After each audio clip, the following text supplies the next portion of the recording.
This is the first appearance of the book. It was a paperback under the pseudonym Richard Bachman. It was the second time King used a pseudonym, following John Swithin in 1972. Why Richard Bachman? The story is that when the publisher asked him to pick a pseudonym, why a pseudonym? Because it was a really early work. It wasn't as mature writing as what he was doing at the time. And so he was reading a novel by Donald E. Westlake under the name Richard Stark.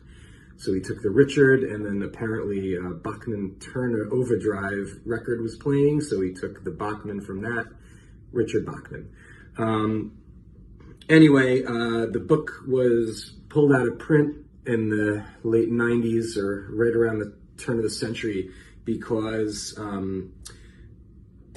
school shooting perpetrators had claimed to have read the book and had been influenced by the book.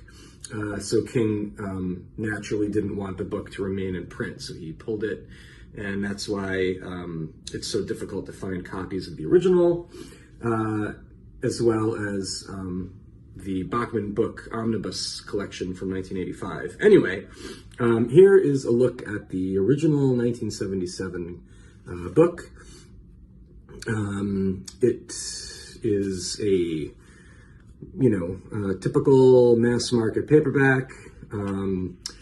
The one thing of note, recently there has been a spate of bootleg copies of this floating around the internet. Don't get fooled. One way to check whether your copy is a bootleg is the text block should be yellow, not white. Also, this Signet logo here, there's a bit of a margin between the Signet logo and the end of the wrapper, so it shouldn't be pressed up against the edge. It also features a price of $150. I think that's there on both. Anyway, you can tell if your copy is a first printing because it has a printing line that, can you see that? That goes down to, what's going on there? That goes down to 1.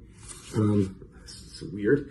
Anyway, that is Rage, the U.S. first edition of Rage.